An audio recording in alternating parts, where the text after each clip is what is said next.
My name is Jen, and I am on a journey in order to break free from the destructive patterns of disordered eating and in order to embrace a nourishing lifestyle. My roadmap can be described using an acronym of the word Nourisher. So I'm doing daily video blog posts in order to encourage you, equip you, and keep you up to date on my progress. If this content is helpful or encouraging to you, please consider subscribing, hitting that like button, and sharing with others. It is my deep desire that these videos would help to ignite nourishing transformations in us all. Can you believe it? Today is day 60 of my Nourisher Check-ins. Thank you so much for joining me. I am feeling so excited and kind of bursting with thankfulness and pride today, and I am really excited to do kind of a special check-in today, because what I want to do is I want to kind of press pause and look at where we've been over this journey. What has this journey been like so far in 60 days, basically 2 months of letting go of old destructive patterns of my eating disorder, which for me is binge eating disorder, and embracing this new nourishing lifestyle. So I am so excited to dive in. When I think about it, I mean, this journey didn't, just start kind of cold turkey 60 days ago. Of course, I see, God has been working in me and on me in so many different areas, and I have been learning and growing and changing along the way. But really, about I would say a little bit more than 3 years ago is really where I hit rock bottom. And I guess I probably hit rock bottom a bunch of times over my life, but where this whole idea of noticing emotions first was introduced to me. Before that, I really don't think that I would have known an emotion if it was staring me in the face. And it probably was staring me in the face for most of my life, but I was eating it away. But in a new way, since getting my diagnosis for the binge eating disorder, all of a sudden I was confronted in a very new and very powerful way about the connection between the way that I am eating and what I am feeling. And that was something that was very new to me and has been so incredibly helpful and life-giving for me to be able to notice urges, notice cravings, notice what it is, why I'm standing in front of the fridge, and to stop and to do a check and say, okay, but what am I feeling? And when I don't know what I'm feeling, I have learned, and we've been learning together, to turn to my body for clues. So, it has been very interesting these past 60 days since I kind of drew that line in the sand and reached out to all of you and said, please join me on this journey, because I don't want to be a slave to this eating disorder anymore. I want to be a nourisher. I want to be free. And since then, the first week was like sugar withdrawal. I just felt like total garbage, shaking and nauseous and just gross. And sugar is not, I am not about villainizing food, and I do not villainize any food group, but I do know what my values are, and I am in touch with my body enough to know what I can and can't handle, and what foods nourish me in ways that help me to feel my best and to thrive and to show up emotionally my best. And for me, I cannot handle processed sugar at this time in my recovery or in my life. And so I had to go through a withdrawal stage at the beginning. You can go back and watch the videos. It was not pretty. But after that, there was kind of 1 week of euphoria where I was really excited to be on the journey and things were getting a little bit easier. And then the big emotions slammed me like a ton of bricks, because no longer was I turning to food in order to cope with some of these big emotions like despair and anger and frustration and shame. And rather than eating them away, I was just feeling them. And it was just really big, and there were some really intense moments there. And I thank you for kind of journeying along with me and holding my hand through that period. And then after that, I really held on to this idea by Chris Corsi that healthy minds are full of appreciation, and really tried to, for that kind of fourth week, tried to really hold on to this idea that I need to be bathing myself in appreciation and the Emmanuel approach, or, meditating time with God, in order to keep my mind healthy and full. And then after that, it's just been, different ups and downs of every day. And sometimes I think maybe in the Nourisher Check In or the Notice My Emotions part of the check-in that it might seem like I'm really manic. But I think that this is just me noticing the emotions in that moment of the day. Through the day, if I could have done check-ins at different times through the day, maybe I would have had, happier, more joyful time of the day. But you may have caught me when I was doing my check-in at a heavier time of the day. But I'm really noticing that I experience such a wide variety of emotions.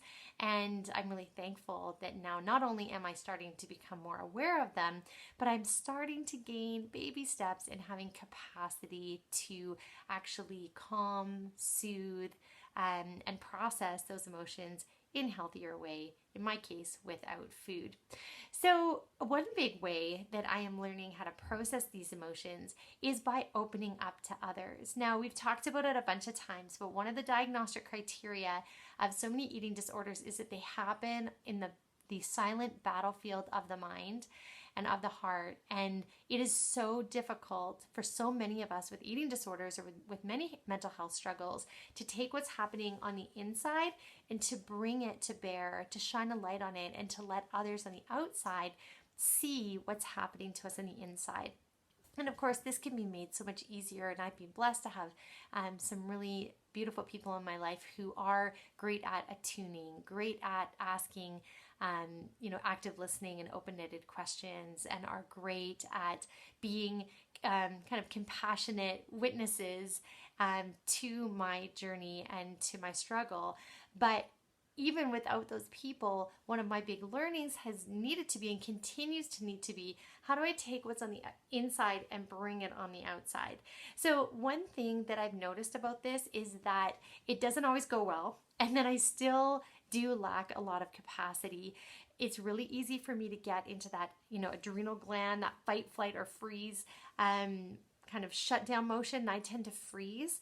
And then I just lose all capacity to communicate clearly or well. And so I still need to develop greater capacity to be able to plug through in those more challenging communicative scenarios. So still lots of growth available, particularly in this opening up to others. And also I've really noticed that I have a lot of growth to do in the opening up for others, in being able to handle sustained times of intimate or emotionally connected responses. It's so easy for me to, rather than prioritize relationship, to prioritize tasks, or rather than stay present and continue to maintain eye contact, it's easy for me to kind of run out of capacity, run out of runway, and kind of bail on the relational exchange that I want to be a part of. So still lots of growth opportunities there that I'm looking forward to continuing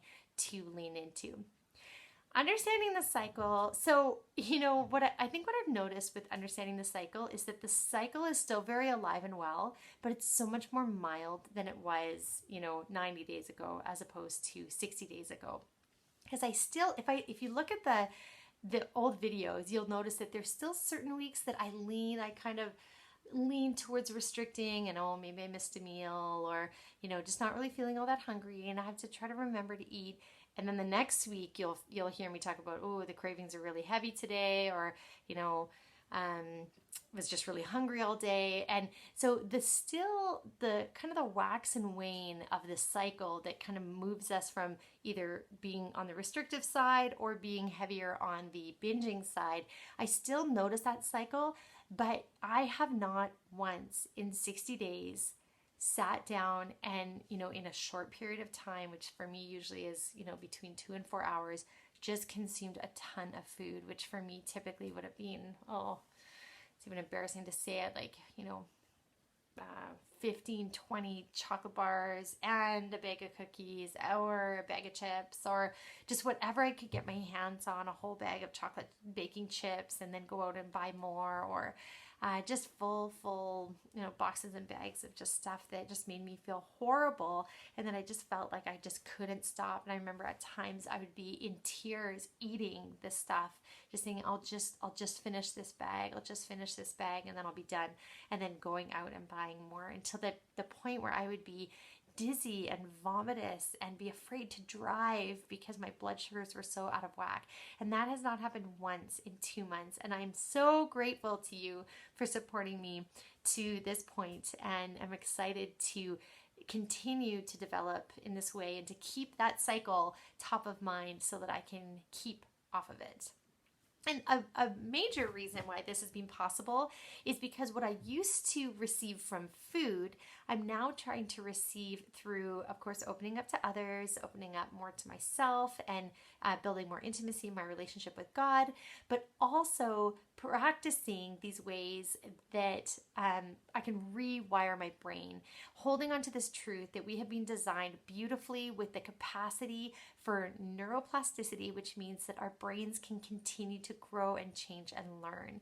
And really, when I look at what was I, if I can even be thankful for my eating disorder, for the way that it soothed me and calmed me and helped to fill an incredible void of loneliness in my life. And when I look now, I can use rewiring brain techniques in order to help me develop capacity in exactly those areas. So in terms of calming, we've looked at a lot of breathing techniques, and we've looked at, yawning techniques. And in terms of soothing, we've looked at, using nourishing touch, or we've looked at doing the startle technique to help to soothe ourselves out of some of those more distressing emotions. And then even like for connecting, we've looked at practicing appreciation and a manual approach, or different ways to help be more connected with God, with myself, with other people. And those have been really beautiful times. I'm still noticing it very difficult to practice appreciation all by myself. It's easier when I'm together with other people. And still lots of opportunities to continue to rewire my brain. Noticing that I'm still pretty bad at playing. Playing is so great for developing the neurotransmitters of dopamine and serotonin. And I'm still noticing that I'm just so task heavy and that I have a hard time just taking a deep breath and unplugging and unwinding and playing, in a variety of ways. So lots of growth, opportunity, and potential to continue to develop in those ways as well. So insulin-friendly eating, again, no major binge for 60 days. I feel so good. I feel like that major pull and draw that sugar has had on my life for decades and decades. It's always, I feel like it's always going to be there for me. Hopefully not, but I feel like it doesn't have that grip on me like it once did, and have been really, like Abby Sharp taught me to really maintain, actually, and the creators of Trim Healthy Mama, I think they really all focus on this idea of abundance.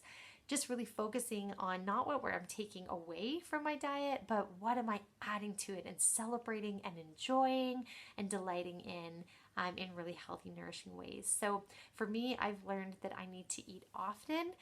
My hunger cues are totally screwed up in a mess. So I'm at a point where I'm kind of in between needing to use a clock to eat and my hunger cues are starting to come back. So starting to honor those hunger cues and listen to my body and nourish it when it's asking for food. So lots to continue to develop and grow in that particular area. So S stands for sleep, and you know that this, at the beginning I was just doing, so I didn't even want to do the S part of the check-in at the beginning because I was just miserably failing in this area. But then I started doing my check-ins not at night, so I wasn't all wound up. I could get to sleep earlier, and started doing my check-ins during the day. That was a huge help. And actually, sleep has gotten, even though it's not in a great spot yet, it's gotten better and better over these 2 months. So I'm hopeful that the current pattern that I'm in, which is go to sleep at a decent time, but wake up between 1 and 3, and then fall back asleep, but wake up refreshed at least. So that's great. So I'm really hoping that in another month or two, even talking about sleep makes me yawn. That's a good sign. But even in a month or two, I'm hoping that I'll be able to report that has smoothed out and that I'm getting full, nourishing night sleeps. Hydration, I kind of think is hydration that big a deal? And you know what? As I look back on these couple of months, it really is, because I think it's helping me to restore some gut health, to restore, it's just so nourishing for my body to be to be hydrating, and I think it's really helping me to restore some of my hunger cues, because I don't think before, I think I was actually dehydrating myself way too much, and that just further complicated my ability to actually hear and understand my own hunger cues. So hydration has been a good point that I want to continue to prioritize moving forward. And do you remember exercise? Oh my goodness. At the beginning, when I started this journey 2 months ago, I was doing nothing from an exercise perspective. My previously very active work life had, gone away because of COVID, and I was just working at the computer, feeling miserable. And to start activity, it was like dragging myself out the door. And now, 60 days later, I feel like I have puppy dogs inside me that want to go for a walk every day and are like, come on, when do I get to go for my walk? So that has been so delightful, such an amazing opportunity. Also, while I'm going for my walks, to open up to others and call a girlfriend or join with someone on a walk, or to just give my mind time to kind of have this idea that we kind of talked about, of having a mind fast or a stimulation fast, and just letting my mind just run, go wherever it needs to go, and have time and the freedom to do that, and to enjoy nature. We've talked so much about the healing properties of being out, particularly seeing green or seeing water, and I have been able to embrace that and enjoy it fully on my walks. So I have, there are those times where I feel that desire of, oh, I should be thinner, I should work out harder, and I'm trying just to keep it to enjoyable,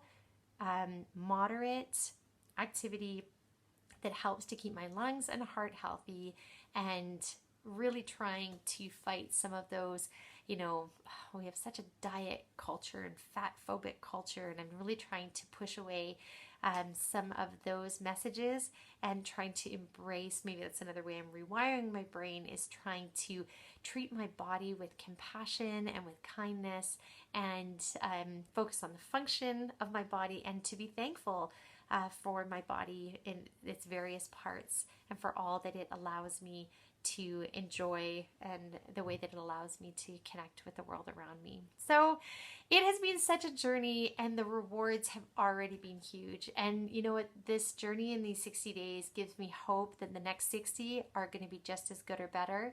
And I'm so encouraged to have you along for the ride, because my heart's desire is that I would continue to experience change from the inside out, and that I would continue to have the privilege of being a catalyst for your change and growth as well. And I have already heard a couple of a handful of beautiful stories from those of you who have been journeying along with me, of you noticing your emotions that you'd never noticed before, which can be scary, I know, but we're doing this together. I'm so glad.